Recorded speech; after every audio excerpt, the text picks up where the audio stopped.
आज हम अपने चैप्टर का पार्ट नंबर 15 स्टार्ट कर रहे हैं और मैंने आपको यहाँ तक पढ़ा दिया था कि करुणा का अवतार बुद्ध बन जाए। अब हम आगे देखेंगे कि आगे इस चैप्टर के अंदर अब क्या होता है और किस तरह से लेखिका किस चीज का यहाँ वर्णन करती है और आगे किस प्रकार कौन कौन सी चीजें और देखती है और अपने विचारों को प्रकट करती है। तो देखिए, और तभी दिमाग में कौंधा कि मिल्टन ने इव की सुंदरता का वर्णन करते हुए लिखा था कि शैतान भी उसे देखकर ठगासा रह जाता था। देखिए, मिल्टन कौन है? आपने पढ़ा होगा इंग्लिश के अंदर कि मिल्टन अंग्रेजी भाषा का एक कवि है और इव कौन है? वो ईसाई धर्म अनुसार सृष्टि की प्रथम नारी है। ईसाई धर्म के अनुसार वो सृष्टि की प्रथम नारी है इव। तो यहाँ जो लेखिका ने कहा है वो कहा है कि और तभी दिमाग में कौंधा कि मिल्टन ने इव की सुंदरता का वर्णन करते हुए लिखा था कि शैतान भी उसे देखकर ठगासा। शैतान वो व्यक्ति होता है जिसकी प्रवृत्ति दुष्ट होती है, जो कि नीच कर्म करता है, तो उसे देखकर ठगासा रह जाता था। यानी कहने का तात्पर्य है कि ऐसा व्यक्ति जिसके मन में दूसरे के लिए कुविचार आते रहे, बुरे विचार आते रहे, दूसरों से ईर्ष्या करे, घृणा करे, दूसरों से ऐसी प्रवृत्ति रखे कि उसके अंदर छल हो, कपट हो, तो ऐसी चीजें जिस व्यक्ति के अंदर भरी हुई हैं, वो व्यक्ति भी यदि इस जगह पर आएगा, इस प्रकृति को देखेगा, इस प्रकृति की आभा को देखेगा, तो वह ठगासा रह जाएगा। अर्थात वह इस वृत्ति को, जो उसके अंदर ईर्ष्या, द्वेष, भावना, क्रोध, ये सारी चीजें जो भर रही हैं, वो उन सब चीजों से दूर चला जाएगा। अर्थात कुछ क्षण के लिए उसका मन जो है वो निर्मल, पवित्र और पाक हो जाएगा। आगे देखिए, दूसरों का अमंगल करने की वृत्ति भूल जाता था। जो मैंने आपको बताया वही चीज इसके अंदर लिख रही है कि वो व्यक्ति यहाँ आने के बाद, कितना भी दुष्ट व्यक्ति हो, वो व्यक्ति यहाँ आने के बाद में दूसरों का अमंगल, अमंगल का मतलब आपको पता है बुरा करने की, मंगल किसी का शो करने की, तो दूसरों का अमंगल करने की जो वृत्ति है, दूसरों का अमंगल करने की जो सोच है, उससे कोसों दूर वो चला जाता है। जैसे कि एक चौपाई दे रखी है, मंगल भवना मंगल हारी, तो वह अमंगल करने को नहीं सोचता है, अमंगल करने की जो बात है उसे वह भूल जाता है और दूसरों का मंगल करने की सोचने लग जाता है। आगे देखिए, मैंने मणि से पूछा क्या उसने पढ़ी है मिल्टन की वह कविता। मैं मणि से पूछती रह गई, मणि आगे क्या कहती है, क्या नहीं कहती है, या टॉपिक कहाँ क्या जाता है, वो आगे देखिए। पर मणि उस समय किसी दूसरे ही सवाल से जूझ रही थी। लेखिका ने ये बात पूछी जरूर, लेकिन मणि जो थी वह उस समय किसी दूसरे ही सवाल से जूझ रही थी। उसके मन में कुछ और ख्याल, कुछ और विचार चल रहे थे। वह एकाएक दार्शनिकों की तरह कहने लगी, ये हिम शिखर जल स्तंभ है, यानी जल के स्रोत है। एक अपन कहते हैं कि जल की पूर्ति कैसे होती है। जब ये समय जो होता है, देखो पहाड़ी इलाके जितने भी हैं उन जगहों पर जैसे ही क्या कहते हैं आपके अक्टूबर का समय आता है, अक्टूबर में हल्की हल्की बर्फ पड़ने लग जाती है, नवंबर में और ज्यादा पड़ती है, दिसंबर में और ज्यादा पड़ती है, जनवरी में और ज्यादा पड़ती है और फरवरी में भी लगातार स्नोफॉलिंग होता रहता है। ये सारी जगह बर्फ से भर जाती है और जैसे ही गर्मी का वक्त आता है वैसे ही धीरे धीरे अप्रैल का टाइम, ज्यादा से ज्यादा मार्च में तो इतना प्रभाव नहीं पड़ता है क्योंकि मार्च में ठंडी रहती है, लेकिन जैसे ही अप्रैल आता है वैसे बूंद बूंद बूंद बूंद करके ये पानी के रूप में पिघलने लग जाती है और वह नदियों का रूप ले लेती है और बहने लग जाता है पानी के रूप में वो।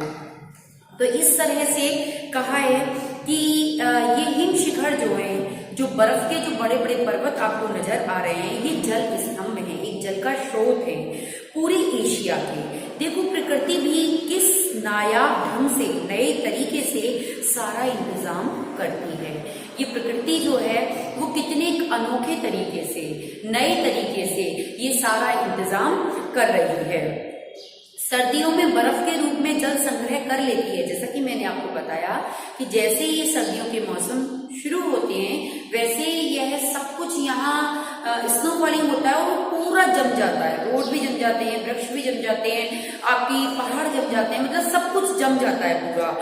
जल के रूप में सर्दियों में बर्फ के रूप में जल संग्रह कर लेती है और गर्मियों में पानी के लिए जब त्राही त्राही मचती है, जब इस संसार के अंदर लोग पानी के लिए त्राही त्राही कर रहे होते हैं, उस समय हमारे इन सूखे हुए गलों के अंदर तरावट पहुंचाने के लिए हमारा जो कंठ, देखिए मनुष्य खाने के बगैर रह सकता है लेकिन पानी के बगैर वो नहीं रह सकता है। खाने के बगैर हम कुछ दिन तक रह सकते हैं लेकिन पानी के बगैर यदि हमको कुछ दिन रखा जाए तो निश्चित है कि हमारी मृत्यु हो जाएगी। हम पानी के बगैर नहीं रह सकते हैं। तो वही चीज यहाँ बताई है कि गर्मियों में पानी के लिए जब त्राही त्राही इस धरती पर मचती है तो यही बर्फ शिलाएं पिघल पिघल कर जलधारा बन हमारे सूखे कंठों को तरावट पहुंचाती है, अर्थात उन्हें गीला करती है। कितनी अद्भुत व्यवस्था है जल संचय की, प्रकृति की अर्थात ईश्वर की कितनी अद्भुत संरचना है कि जिसके द्वारा ये सारा कार्य किया जा रहा है। ना किसी मोटर की जरूरत है, ना किसी मशीन की जरूरत है, किसी भी चीज की जरूरत नहीं है। ऊपर वाला किस तरह से ये सब कुछ कार्य कर रहा है, हम सिर्फ एक तमाशा देख रहे हैं उसका, और वो सब कुछ महीने पर महीने अपने आप बदलते चले जाते हैं और ये सारा खेल यहाँ सृष्टि पर होता रहता है। मणि ने अभिभूत हो माथा नवाया। अभिभूत का मतलब होता है भावमग्न होकर, भाव विभोर होकर के। किसी भी जगह पर हम दस्तक दे रहे हैं या किसी भी जगह की हम सीढ़ी को माथा नवा रहे हैं तो उसे पूरी श्रद्धा से नतमस्तक होइए आप। ये नहीं कि हमारे मन में तो कोई विचार है और हमारे मन की दुष्ट प्रवृत्ति है और हम वहां माथा नवा करके जा रहे हैं तो वह प्रार्थना आपकी स्वीकार नहीं होगी। यदि क्षण भर के लिए भी आप ईश्वर के लिए नतमस्तक हो रहे हैं, उसे माथा नवा रहे हैं, तो पूरी श्रद्धा के साथ में उसे नमन करिए। तो आपकी आज नहीं तो कल और कल नहीं तो परसों निश्चित है कि आपकी प्रार्थना स्वीकार होगी। तो मणि ने वही प्रकृति का जो हमारे ऊपर जो ये ऋण है, उस ऋण को देख करके वो इतनी भाव विभोर हो गई कि कुदरत ने सृष्टि पर यदि मनुष्य की रचना करी है तो उसका भरण पोषण करने के लिए भी किस नायाब ढंग से वो इस प्रकृति की रचना कर रहा है, इसके लिए भाव विभोर हो करके मणि ने प्रकृति को माथा नवाया, यानी भावमग्न होकर माथा नवाया। जाने कितना ऋण है, वो आगे कहती है, जाने कितना ऋण है हम पर इन नदियों का, हिम शिखरों का, यानी इन चाहे नदी बह रही है, चाहे बर्फ के पहाड़ हैं, चाहे ये झरने हैं, चाहे मुस्कुराते हुए फूल हैं, कुछ भी है, इन सबका हमारे ऊपर बहुत ऋण है। आपका क्वेश्चन बनता है यहाँ पर कि इसीलिए लेकिन ये मनुष्य इतना दुष्ट है कि ये प्रकृति से हर रोज छेड़छाड़ करता रहता है। नदियों का पानी मलिन कर देता है, उसके अंदर कचरा फेंकता है, मन चाहे जिस तरह से वस्त्रों को धो रहा है, नहा रहा है, मतलब हर तरीके से उसे गंदा करने की कोशिश कर रहा है। ये पहाड़ों को काट काट के हम जमीन लेकर के अपने मकान बनाए चले जा रहे हैं, हम जंगलों को उजाड़े चले जा रहे हैं, उनकी लकड़ी का हम फर्नीचर बना रहे हैं। अब लकड़ी को किसी न किसी तरीके से हम यूज में ले रहे हैं, तो क्या कर रहे हैं हम ये बहुत बड़ा अपराध कर रहे हैं प्रकृति के साथ में। तो कहावत कही गई है कि रोज रोज सुनार की और एक दिन लोहार की। हम रोज जो ये कुकर्म करते हैं उसका प्रकृति रोज हमें झेलती है, और झेलने के बाद में जब वह ऊपर तक बढ़ जाती है, जब सिर तक बात चली जाती है, तो वो एक दिन रुष्ट होती है, और रुष्ट होने के बाद हमें अपने क्रोध को या तो बाढ़ के रूप में या भूकंप के रूप में या किसी महामारी के रूप में, जैसी महामारी को हम यहाँ पर इस समय झेल रहे हैं, यानी कोरोना कोविड-19, आप समझ रहे होंगे उस चीज को कि इस तरह से वह सैकड़ों लोगों को अपनी हवस का शिकार बना लेती है, क्योंकि हम रोज उसके साथ में उससे छेड़छाड़ किए जा रहे हैं, प्रकृति की बनाई हुई रचना को हम बिगाड़ रहे हैं। तो इसलिए यहाँ पर इस तरह का क्वेश्चन आपका बनता है, तो आप कौन सी चीजों को उजाड़ रहे हैं और किस तरह से प्रकृति रुष्ट होती है, यह आपको पूरा माइंड में रखना चाहिए। तो देखिए आगे, संसार कितना सुंदर है। मणि कह रही है वाकई में ईश्वर ने कितना सुंदर संसार बनाया है। स्वप्न जगाते उन लम्हों में मैंने सोचा, पर तभी उदासी की एक झीनी सी परत मुझ पर छा गई। मैं एकदम से इन विचारों को सोचते सोचते बहुत ही दुखी हो गई, मायूस हो गई। उड़ते बादलों की तरह पत्थर तोड़ती उन पहाड़ियों का मेरे मन में ख्याल आया कि देखो, जिन कठोर कार्यों को पुरुषों की करने की बकत नहीं है, ऐसे कार्य जिन्हें पुरुष नहीं कर सकते, उन्हें एक औरत कर रही है और पूरी तन्मयता के साथ में। यानी कहने का मतलब है, वो पहाड़ें जब पहाड़ों को तोड़ती हैं तो उनके हाथों में ठाटे पड़ जाते हैं, उनके हाथों में छाले पड़ जाते हैं, हाथ सूज जाते हैं, लेकिन वही शिद्दत के साथ में, पूरी तन्मयता के साथ में वह उन पहाड़ों पर झूलती रहती हैं और अपने इस अनमोल जीवन को कहीं ना कहीं, किसी ना किसी वक्त इस मौत की वादी में झोंक देती हैं। तो देखिए किस तरह से बोला है, स्वप्न जगाते उन लम्हों में मैंने सोचा, पर तभी एक उदासी की एक झीनी सी परत मुझ पर छा गई। उड़ते बादलों की तरह पत्थर तोड़ती उन पहाड़ियों का ख्याल मेरे मस्तिष्क में आ गया। आत्मा की अनंत परतों को छीलता हुआ हमारा यह सफर थोड़ा और आगे बढ़ा। आत्मा की अनंत परतों को अंडरलाइन करिए और समझिए। आप आत्मा जानते हैं कि परमात्मा का अंश आत्मा के अंदर ही विराजमान है। हमें किसी मंदिर में, किसी मस्जिद में, किसी गिरजाघर में या किसी गुरुद्वारे में जाने की आवश्यकता नहीं है। यदि परमात्मा की सच्ची खोज करनी है तो हमारे आत्मा के अंदर ही परमात्मा का निवास है।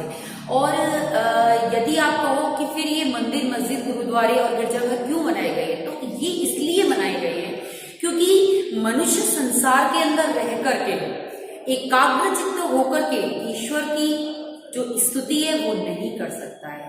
ये वो स्थल होते हैं, ये वो स्थान होते हैं कि जिन स्थानों में जाकर के हमें दुनिया की जो एक शोर शराबा होता है, दुनिया के अंदर जो, घर के अंदर जो कलह कलेश होता है, उन सबसे हम दूर जाकर के सिर्फ ईश्वर की अनुभूति कर करके, बिल्कुल एकाग्रचित्त होकर के उसका मनन कर सके, उसकी स्तुति कर सके, उसका ध्यान रख सके।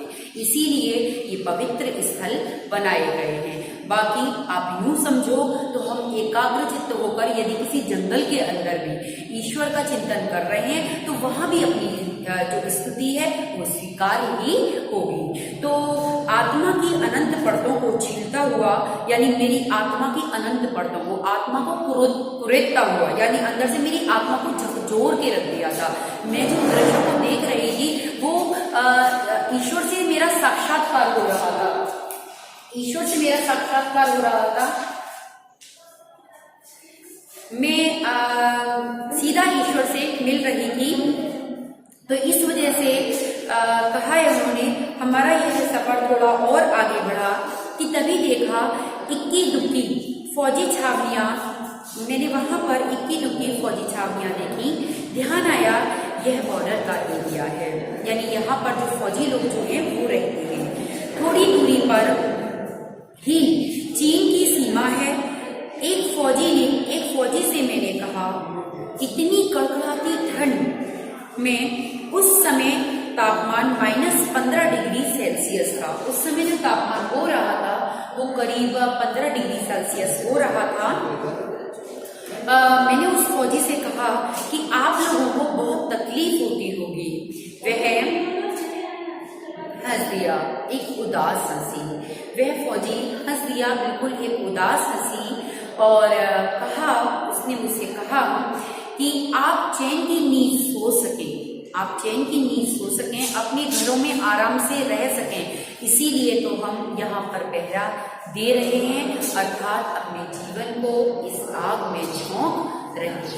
निश्चित है कि यदि ये लोग सीमा पर तैनात नहीं रहेंगे तो हम किसी भी दिन, जो हमारे आपको पता है कि सीमा बॉर्डर पार करते ही कभी भी आतंकवादी यहाँ आ सकते हैं और हमें किसी न किसी प्रकार की हानि पहुंचा सकते हैं, तो हमारा जीवन खतरे में पड़ सकता है। इस तरह से आपका ये जो पार्ट नंबर 15 मैंने पढ़ाया है ये कंप्लीट हो गया। अब ज़्यादा से ज़्यादा 2 पार्ट इसके और होंगे और चैप्टर आपका कंप्लीट हो जाएगा। 1-2 जो भी होता है फिर उसमें आपका ये चैप्टर कंप्लीट हो जाएगा। तो आप यदि घर में हैं तो मैं इसी वजह से कंटिन्यू कर रही हूँ, चाहे क्लास चल रही है, जिससे आपको वीडियो मिलता रहे। तो आप अपने चैप्टर को पूरा जो पढ़ रहे हैं बच्चे तो कम से कम सुने ही सही, क्योंकि ज़रूरी नहीं है, बहुत सारे लोग जो नहीं देख रहे हैं वो मुझे पता चल रहा है, लेकिन जो देख रहे हैं वो अच्छे से उस चीज़ को समझें और समझ करके अपना आगे रिवीजन करते हैं।